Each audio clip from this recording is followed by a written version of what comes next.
Halo kawan UGM, hari ini kita jumpa lagi dalam Kita Bisa Bincang Santai UGM Kampus Jakarta bersama saya, Adrianto Sugiarto Wiono. Hari ini kita sudah kedatangan tamu dari IRSP, Indonesia Road Safety Partnership, yaitu Bapak Eko Rekso Dipuro. Selamat pagi Pak Eko. Pagi, apa kabar? Alhamdulillah sehat. Alhamdulillah sehat. Beliau di IRSP adalah sebagai Direktur Training dan Campaign. Nanti kita akan tanya beliau tentang tugas-tugasnya apa dan apa itu IRSP. Selain itu beliau juga ada di DSD Road Safety Consultant. Kita nanti juga tanya tentang apa saja hal tersebut. Baik, kawan UGM, kenapa hari ini kita berada di sini? Apa yang akan kita bincangkan? Ada satu fenomena menarik akhir-akhir ini dan cukup viral, yaitu Citayam Fashion Week.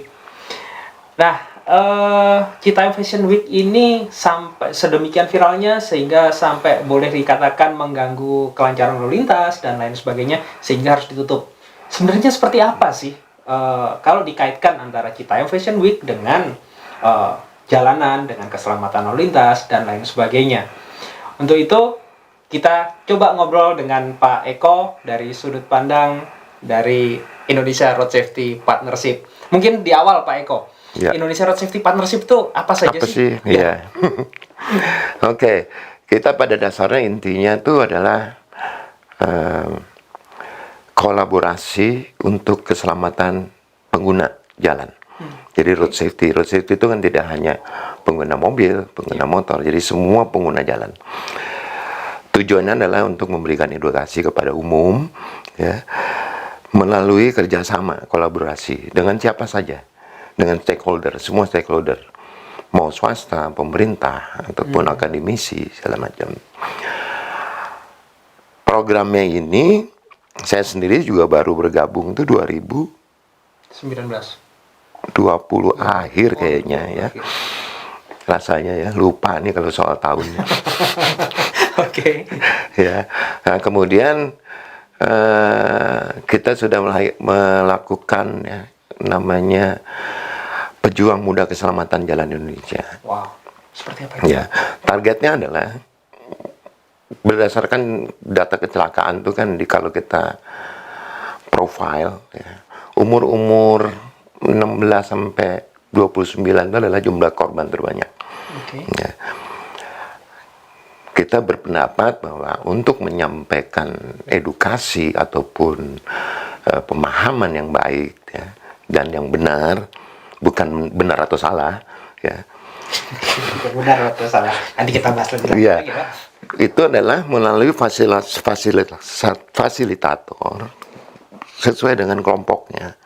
Jadi karena ini umur muda, ya, kita harapkan fasilitatornya adalah anak-anak yang dari golongannya mereka, kelompok umurnya, supaya tidak ada gap ya. Nanti kalau saya yang nyampaikan ya kepada anak-anak muda, nggak nyambung bahasanya. Baik, ya. baik. Ya. Jadi kita nggak bisa satu untuk semua, jadi nggak bisa all for one. Jadi harus ada segmented. Jadi kita tahu kan kondisi road safety di Indonesia juga seperti apa ya. Bukan berarti kita tidak bisa membuat situasi yang baik ya. Kita bisa melakukan sesuatu untuk menuju kebaikan. Nah, supaya mempercepat, jadi, nggak usah nunggu peraturan, nggak usah nunggu kebijakan, jadi kita bergerak dulu ya melalui sektor sisi dari kerjasama ya, non-profit organization kalau IRSP, melalui dengan mencetak fasilitator, bukan instruktur loh. Oh, bukan instruktur, fasilitator. Fasilitator. Jadi, Pak, ini bedanya apa, Pak? Harus diklarifikasi. Oh, gitu ya. supaya tidak masalah persepsi gitu. Kalau instruktur kan harus punya sertifikasi toh. Oh, oke. Bener nggak? Mau kalau di Indonesia road safety belum ada. Instruktur spesifik road safety nggak ada. Kalau BNSP ada instruktur untuk semua. Oh ya, betul. Oke. Jadi instruktur masak bisa jadi instruktur road safety kan kurang lebih gitu ya. Karena instruktur secara umum. Ya, instruktur umum ya. Tapi kalau road safety kan adalah spesifik ya. Iya. Ya, sesuatu yang sifatnya adalah individual skill, sifatnya adalah life skill dan social intelligence. Oke. Ya. Baik. Jadi Karena di jalan itu kita ketemu masalah atau apapun, tidak pernah sama dengan orang lain kan. Ya. Sifatnya sangat individual. Betul. Jadi kita harus memutuskan, menganalisa, melakukan apa yang perlu dilakukan dan bisa dilakukan secara situasional. Nggak ada SOP-nya, nggak bisa.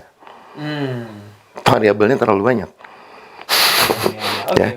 Oleh karena itu, IRSP bekerja sama dengan Kementerian Perhubungan, kemudian BPSDM dengan sekolah-sekolah di lingkungan perhubungan, dengan ITL Trisakti, AM Astra Honda Motor, kemudian Nairos juga. Itu kita meramu, jadi kita memberikan tidak hanya road safety. Ya, road safety mungkin porsi terbesar, tapi kita juga memberikan managing campaign, dan memberikan leadership, kemudian public speaking, life skill, social intelligence. Tahun ini, insya Allah September itu tahun kedua. Oh, buat acara yang sama? Iya. Wow, keren. Jadi tahun lalu 60, tahun ini rencananya 120. Dua kali lipat ini?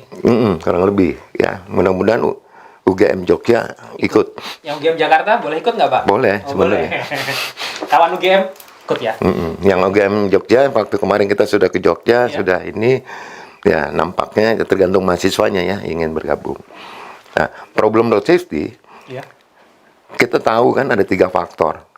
Infrastruktur, kendaraan, pengguna.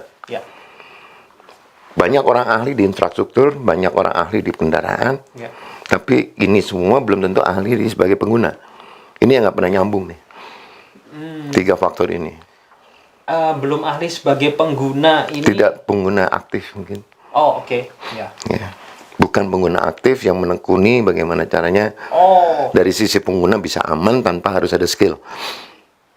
Ya. Apalagi juga banyak yang kita belajar pun berkendara itu otodidak Pak ya. Salah satu bentuknya mungkin seperti itu. Iya, pasti semua otodidak. Saya juga belajar otodidak.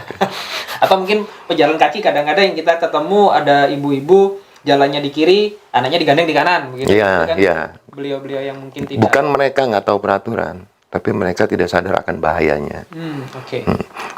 Jadi saya kalau lihat road safety, saya tidak percaya orang Indonesia tuh tidak taat aturan. Orang Indonesia sangat taat aturan, nggak mau melanggar. Wah ini perlu diklarifikasi lagi nih. Buktinya apa Pak? ada satu contoh ya. Ada bapak-bapak naik motor nggak pakai helm, pakai sendal. Ada lampu merah, dia nunggu. Pertanyaan saya, apa yang ada di kepala dia? Helm nggak mau pakai, sepatu juga nggak, tapi lampu merah berhenti. Kenapa berhenti? Apa karena dia lihat ada risiko? Satu lagi, orang kantoran, riding gear lengkap, helm, sarung tangan, set, bablas lampu merah. Wah ini. Jadi ada 2 tipe di sini. Yang tadi bapak-bapak itu dia taat aturan, ya. Hanya dia tidak paham kenapa dia harus pakai helm. Baik. Yang satu taat aturan juga, walaupun robos lampu merah, ya. Cuman dia nggak paham kenapa lampu merah itu ada di situ. Baik, menarik ini. Kadang-kadang kan, jujur nih, lampu merahnya kadang-kadang, kenapa sih ada lampu merah di sini? Kita sering protes kan? Sering komentar. Nah, jadi itu situasi Indonesia. Ada rambu, ini ngapain rambu dipasang di sini ya? Bagi yang nggak tahu dikira itu. Iya tuh. Pemanis jalanan. Nah, gitulah kurang lebih ya. Itu IRSP. Jadi membantu mengedukasi melalui generasi muda, ya, baik itu melalui pemerintah atau apapun, melalui sosial media. Dan kita juga udah pernah turun ke sekolah, walaupun di sekolah juga udah banyak yang sering turun ke sekolah. Tapi kalau di IRSP kita modifikasi sedikit. Ya. Jadi road safety itu bukan persoalan knowledge-nya, bukan persoalan aturannya, semua ada bidangnya masing-masing. Tapi persoalan bagaimana menyampaikannya. Menyampaikannya sehingga orang yang mendengarnya termotivasi untuk melakukan hal yang baik. Nggak ada yang mau celaka kan? Betul. Nggak ada yang mau terlibat dalam kecelakaan, siapapun. Artinya awareness terhadap itu, risiko itu yang harus dibangun. Iya. kasih awareness untuk risikonya, kasih juga solusi bagaimana cara preventingnya. Nggak susah kan sebenarnya menghindari kecelakaan. Bagaimana, Pak? Hindari situasi penyebab kecelakaan. Oke, baiklah. Kalau situasi yang sudah kita hindari kan kita tidak akan terlibat dalam kecelakaan. Nih, contoh konkretnya mungkin yang bisa supaya kawan GM juga lebih mudah Iya. memahami.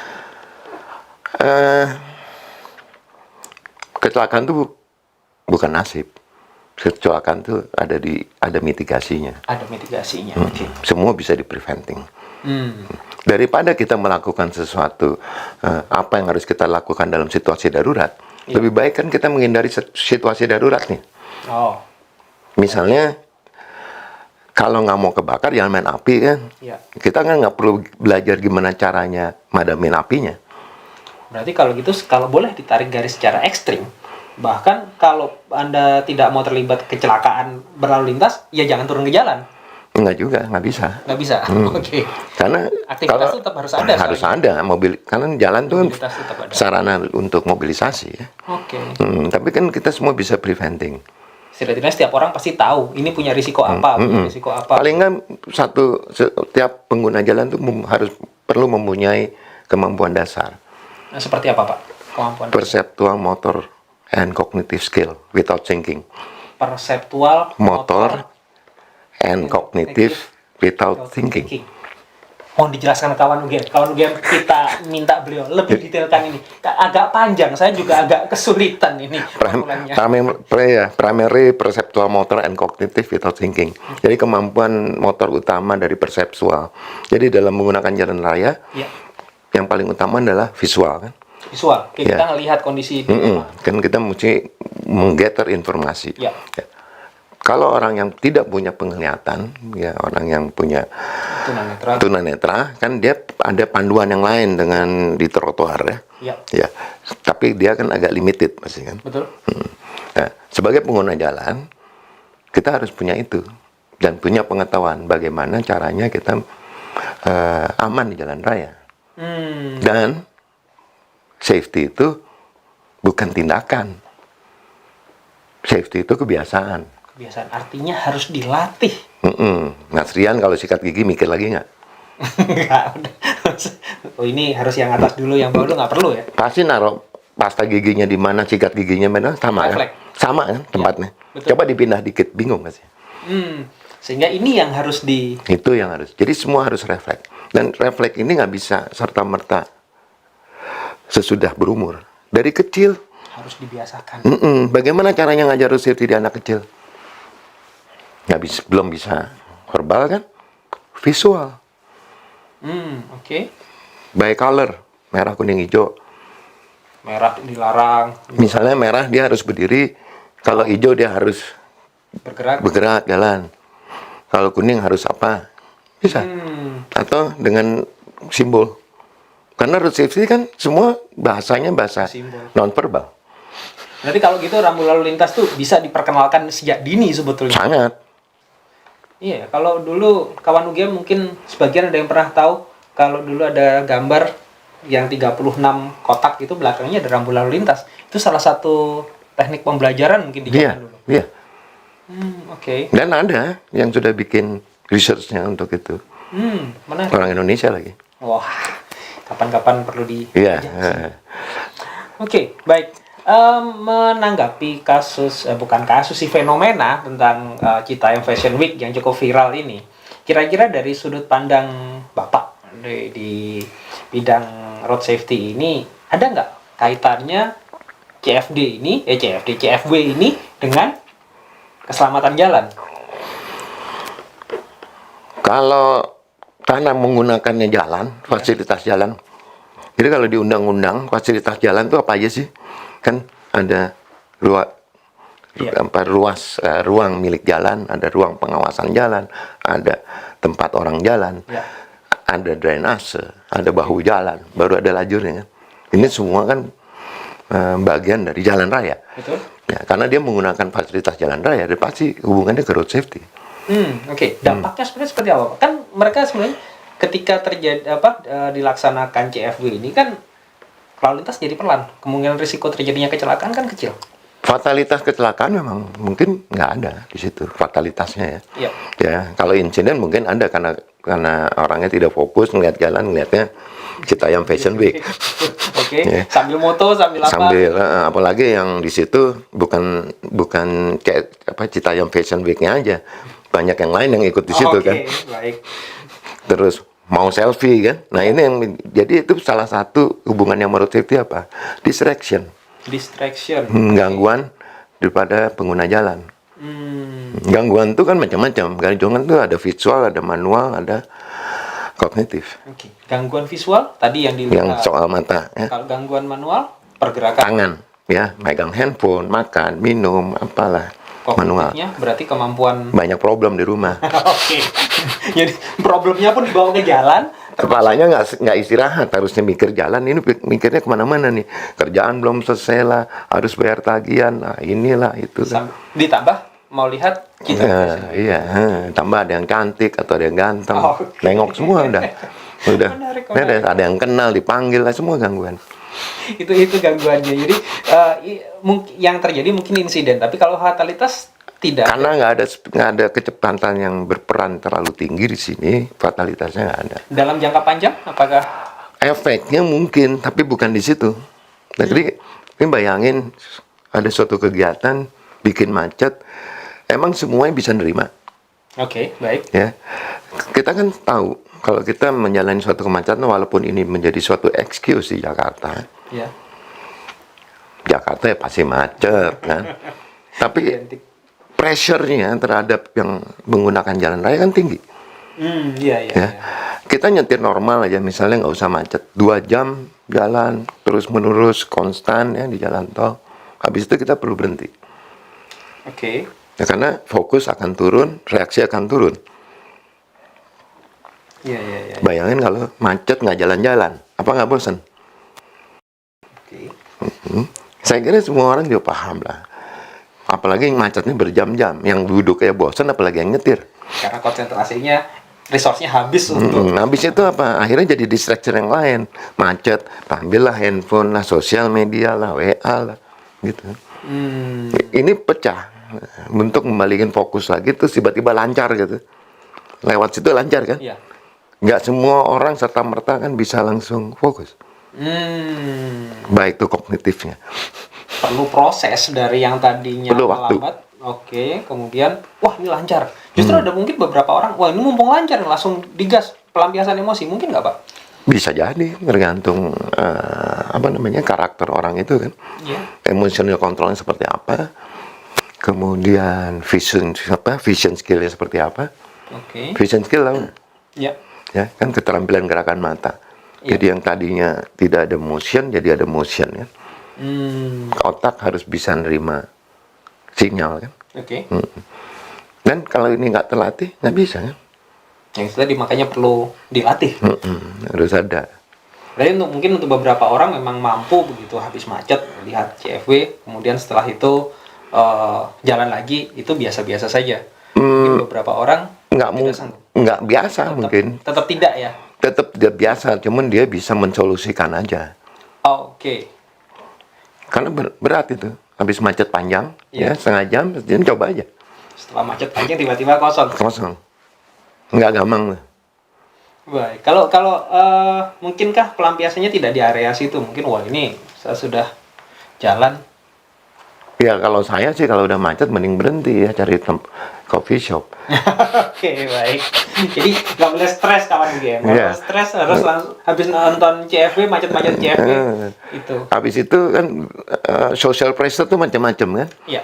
Ada janji, aku udah sampai mana? Kok nggak ada nyampe-nyampe? Itu kan social pressure. Kenapa WA nggak dijawab? Social pressure. Kenapa handphone nggak diangkat? Sama aja. Jadi social pressure itu bukan hanya di jalan raya, dari rumah juga bisa. Bahkan yang jadi masalah ketika sudah kebawa dari rumah, ketambahan di kantor, ketambahan di jalan. Habis itu nggak nyampe rumah. Ya istri atau suami rumah, kemana aja sih? Nah, udah capek. Padahal kena macet. Padahal gara-gara Citayam Fashion Week. Oke. Jadi kalau menurut Pak Eko sendiri, apakah yang seharusnya dilakukan? Apakah memang benar sekarang dihentikan atau dipindahkan atau sebagaimana untuk menurunkan risiko? Ya, satu sisi kita yang Fashion Week itu adalah suatu kreativitas yang perlu difasilitasin. Ya. Itu bentuk kreativitas kan, bentuk apa namanya? Orang mengapresiasikan lah ya, orang untuk berekspresi. Ya. Ya. Itu yang penting. Itu perlu difasilitasi. Oke. Tapi perlu diingat juga, jalan raya adalah fasilitas bersama. Oke. Jalan raya kan nggak dibikin untuk Citayam Fashion Week. Betul. Ya. Dia di zebra cross ya. Ya. Zebra cross itu peruntukan apa? Untuk orang nyebrang kan. Betul. Bukan untuk orang nyebrang bolak-balik kan. Betul. Nyebrang searah. Ya. Sampai begitu juga pedestrian yang sekarang katanya boleh dipakai trotoar. Jalan satu arah ke sana. Kalau mau tertib kan yang belah kanan berlawanan lalu lintas. Ya. Ya. Walaupun ada kondisi tapi paling aman nih. Betul. Ya, yang sebelah kanan yang dekat sisi lalu lintas adalah berlawanan, yang sebelah dalamnya searah. Ya. Jangan terus satu lajur dua arah, sama kusutnya juga. Ya. Jadi memang harus difasilitasi. Hanya Iya. saja ya tetap harus memperhatikan fungsi Fungsi jalan. Tapi bukan berarti Citayam Fashion Week yang bikin macet loh. Itu jalan sepi. Yang bikin macet tuh yang nonton, sama yang parkir. Oke. Ya, justru bukan Citayam Fashion Week-nya gitu. Bukan. Itu kan dia Pengguna jalan mengekspresikan diri, dilihat orang banyak, viral, makin jadi, ya, makin terkenal.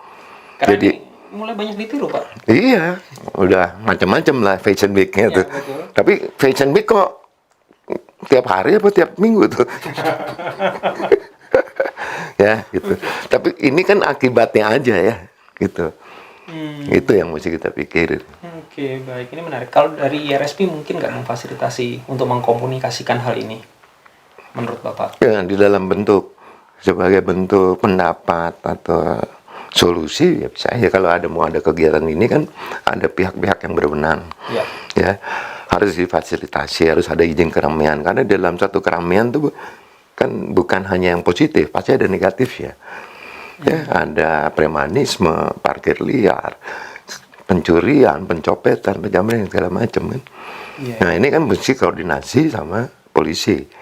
Polisi dari sisi itunya, polisi dari sisi rekayasa lalu lintas juga perlu. Jangan sampai ini semua mengganggu. Boleh-boleh aja pakai di fasilitas umum, misalnya CFD. CFD sendiri sudah difasilitasi oleh pemerintah kan untuk ditutup dari lalu lintas. Betul. Terus di situ mau diadakan Fashion Week, sah-sah aja, nggak perlu rekayasa lalu lintas kan? Nah, justru mungkin mending di situ, Pak ya. Iya, kan sudah di steril. Kenapa? Kecelakaan itu terjadi karena perbedaan kecepatan.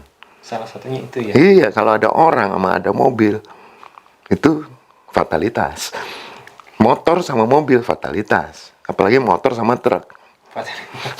Jadi perbedaan kecepatan yang tinggi ini menjadi salah satu penyebab fatalitas.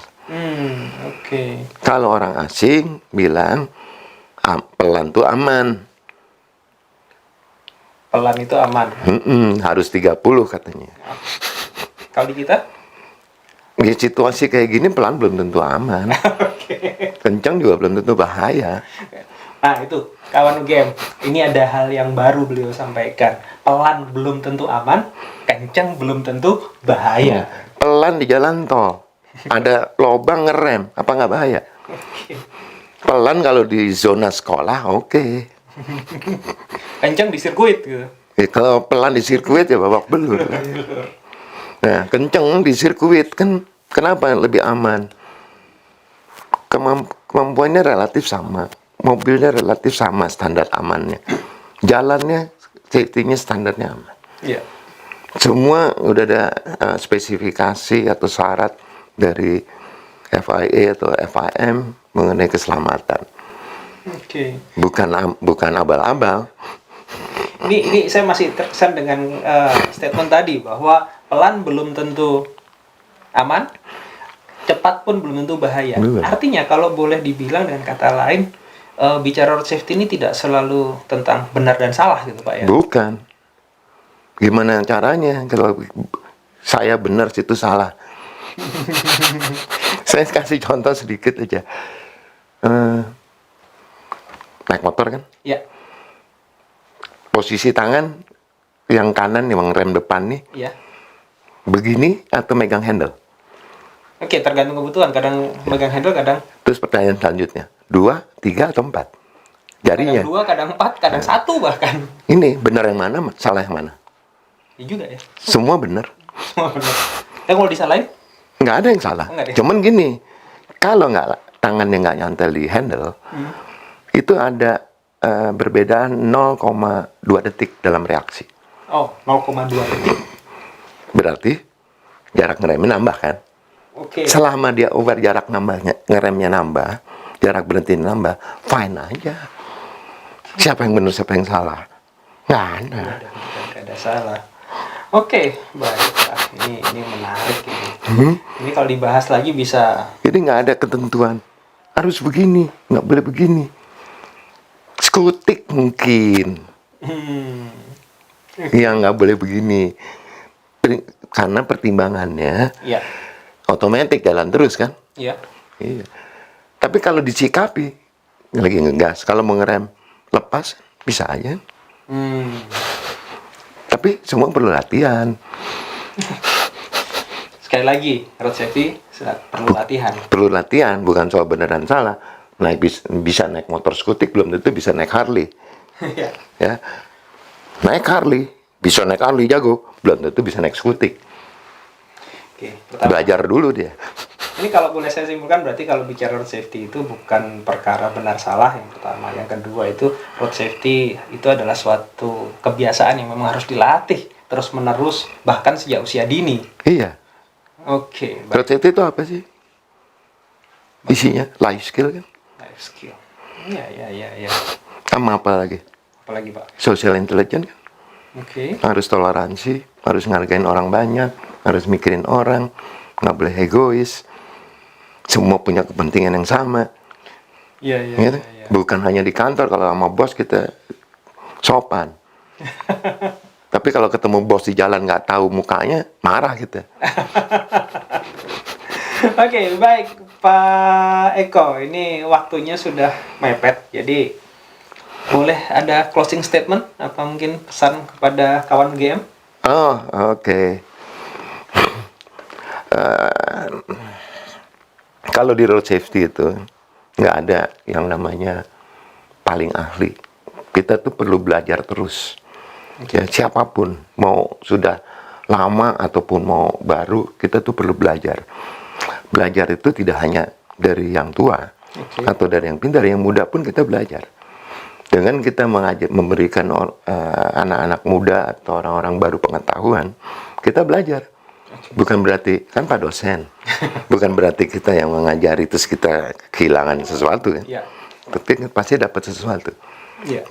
Karena apa? Road safety itu nggak pernah statis. Road safety itu dinamis. Ya, kalau mau disinggung dikit nih, kalau dinamis gimana caranya bisa distandarisasi? Ya, secara global institusinya bisa, orangnya Nggak bisa ya. kan gitu. Oke. Teknologi maju, kendaraan semua maju. Ya, kendaraan sekarang kalau nggak ngasih sen nggak mau belok, Oke. nggak mau nyusul. Ya. Ya. Kendaraan jalanan juga teknologi baru. Ya. Berikut fasilitas dan lain sebagainya. Jadi pengetahuan kita itu nggak bisa statis. Kita tetap harus belajar lagi. Ya. Belajar yang Untuk sobat kawan UGM ya. Yang pengguna motor gitu, coba kita kasih challenge, bisa nggak sih standar tengah motor? Kan semua yang naik motor standarnya samping, sedikit sekali yang pakai standar tengah. Tahu nggak tekniknya? kawan GM? Silakan itu aja searching di YouTube banyak. Mau motor skutik, mau motor Harley, semua sama. Oke, baik, terima kasih. Jadi kawan UGM, di akhir sesi ini kita dapat tantangan. Bisakah kita melakukan standar tengah sepeda motor? Baik, kawan UGM, ini tadi bincang-bincang kita bersama Pak Eko Raksodipuro, Direktur Training and Campaign IRSP, Indonesia Road Safety Partnership, sekaligus founder dari DSD Road Safety Consultant. Sampai jumpa di Kita Bisa selanjutnya. Oh gini.